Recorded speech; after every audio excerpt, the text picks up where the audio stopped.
process, the fact that brains, are evolutionary Darwinian systems. That's like, Gerald Edelman's work on the theory of neuronal group selection. So we know that the nature of mBIT and mBraining is the process of neuroplasticity aligning and bringing out its highest expression, which entrains out to others around you. It changes the fabric of your world, which changes the fabric of the world, which entrains back, because entrainment works two ways.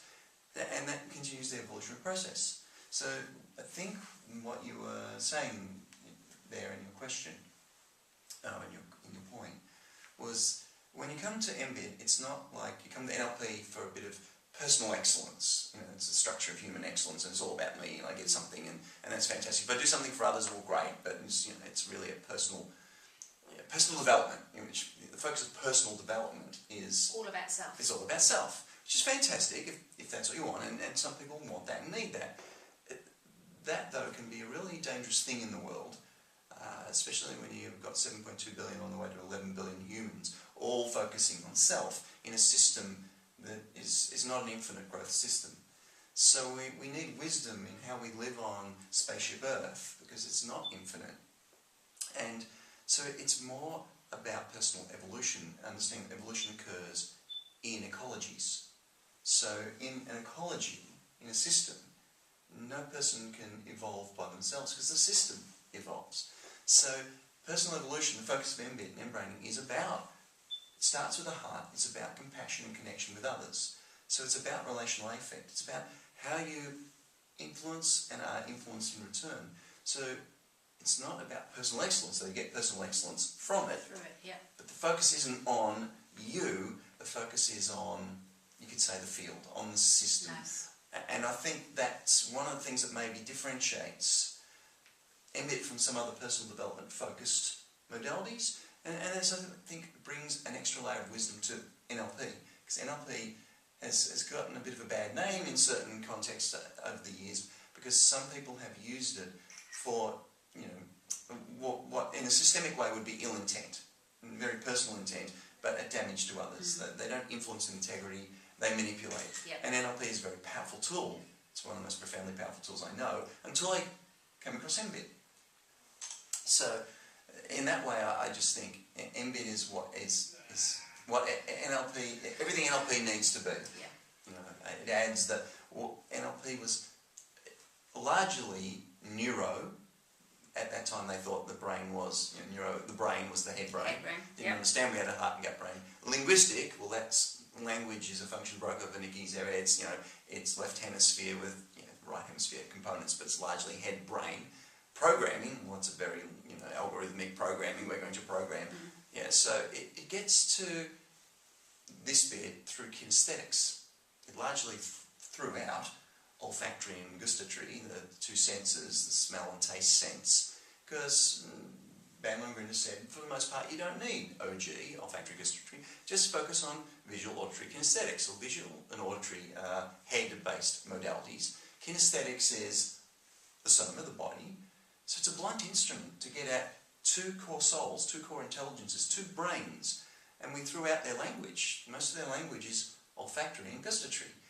The heart is connected to smell in a very strong way, and the gut, of course, the gut brain, as you know, the distal end of the gut brain is the tongue, so taste is the language, one of the core languages of the gut brain. So NLP, I think, did itself a disservice and missed in the behavioural modelling aspects, because it wasn't modelling these brains. mBIT models, using neuroscience to inform the modelling, these core intelligences that wisdom traditions have known about for thousands of years. And so it brings back to the heart of NLP the wisdom that sometimes NLP doesn't have. There's forms of, third gen and various forms of NLP that have attempted to bring it in, and they some parts of NLP will talk about heart and gut, not knowing that the neuroscience of the heart brain and the gut brain brings some, and the autonomic nervous system modes bring some incredible power. Yep. So, is that kind of maybe getting at what? Yeah, kind of. I guess the other thing I'm thinking is, it's had an incredibly fast journey on growth so far. We're only got 2.5 years in from that first ever training in New Zealand. Yeah. Incredible. With the growth now across more than 12 countries. It's incredible. We've got coaches and trainers and master trainers spread around the world. Other people who have developed, been in the process of developing fields, and they hear about how fast and quick and how far mBIT has spread, they say, how did you do it? How did you do that? And it's not how did we do it, because it's not about Marvin and myself. mBIT has spread because it's resonated with people. When you tell somebody about the heart and gut, it suddenly validates their world experience. They know they've got gut instincts and gut intuitions. They know their heart speaks to them about what's true for them. And you're now saying, it's not a pump, it's not some stinky plumbing. It's incredible intelligences that you can learn to tap into. And intelligences that, if you go to some sort of esoteric and spiritual level, what wisdom traditions have been saying is where our spirit. And so if there is something beyond the 9 to 5 of existence, you tap into it somewhere in here. And so you get these incredible deep intuitions about your wisdom that's right for you and how you are doing the authentic selfing. That's, I think, why it's grown, because people resonate with it. Yeah. And for me, the other thing that really works for me in this model is that I don't have to let go of everything that's gone before. It doesn't challenge my Christian belief systems, it doesn't challenge the NLP that I know, it doesn't challenge my academic world, but it gives me a model to bring it all together. And this is kind of the icing on the cake, and then some, because it kind of brings it all up to a whole new level. So that's certainly what I love about it, and the respectful nature of it, the complementary nature of it. So for people listening, worth saying that the structure of getting involved at the moment, there's shorter workshops, and they're developing all the time. So we're just about to pilot a leadership 2-day version of a workshop in Auckland. There's already Evolve. Yep, 2-day personal evolution program that gives people the one taste of what it's like to go to the highest expression of self. And then, of course, aligned with the book, you start to practice that in your daily life. You walk out with an action plan of what to do in your life to start to live, greater, deeper intuitive wisdom of who you truly can be. And of course, the 4-day coach cert. Yep. Then on to the trainer's training, and master trainer's training. There's great and incredible opportunities to have to do stuff, everything from just getting the one taste through to being able to make a difference in people's lives by being able to coach them, train them, etc. So, what we're trying to do is create a system that builds a wisdom community. Wisdom's only wisdom in action, and really the remit of mBIT and what Marvin and I were trying to do. We picked coaching first because coaching was a mature modality that touches the lives of so many people. It touches the lives of leaders, people who are in life coaching, business coaching, even sports coaching, healthcare. It touches so many lives, and it's that the starfish, as Dr was saying earlier, the story about picking up the starfish and throwing the water and say, well, help this one. We realised that if we could pick up a coach starfish, when we throw a coach starfish in the water, not just that starfish gets changed, but every single starfish that coach interacts with on a daily basis. And the people that they're interacting with, their families, their co-workers, the people they lead get touched. And so it was very much, we come in through coaching, but we go to training because trainers can then train coaches and train the personal evolution 2-day workshop. They can train the leadership and decision-making workshop, the generative teaming workshops. So it's about leverage for change to bring greater wisdom for more human spirit to emerge into the world. And I know the 4-day, the coach training, the 4-day one, yes, it's kind of got the title coaching. You don't need to be a coach. You can be using coaching in your work. You can be working with people as a manager, a leader, team player, parent, teacher, nurse, radiographer. Don't have to be a formal coach. Absolutely. Every one of us is a coach in that we're coaching our own lives and those that we love and interact with. Every time someone comes to you and says, I've got a problem, even if it's in just a conversation over coffee, you're now in a coaching situation. So mentor coaching, the notion that we're all able to listen with and calibrate what's happening at a head, heart, gut level for this person, which is where the human spirit truly emerges. Whereas if we're only listening from the head base and maybe only leveraging this area through feelings, we miss incredible level of being able to tell what's going on for that person. to understand what their patterns and preferences are, and therefore the best way to influence them with integrity, and a way to guide them to greater wisdom, because you can see the ways in which they're stuck in themselves, the ways in which they're multiple braining their world to generate the problems that they're doing. It's true behavioural modelling. It gives you the skills and tools to be able to model the person you're with and help them, not with your wisdom, not to wave your magic wand and go, well, I can tell you what to do, but it literally is a way to do true content-free coaching, because you can help at a level of beingness, of ontology. You can actually help them emerge their wisdom that just transforms everything for them where they're at. And yet there's a beautiful, simple how-to process that we teach people to make this reality. Yeah. So what's our ideal? I'm just thinking, if we were to try to reach out to somebody, who's the ideal person we're trying to attract into this? What sort of person do we want into the mBraining community, mBraining family, might we even say? I've had people say to me, they've finally found where they belong, that they've got their sense of who they are and what they're on the planet to do. Yeah.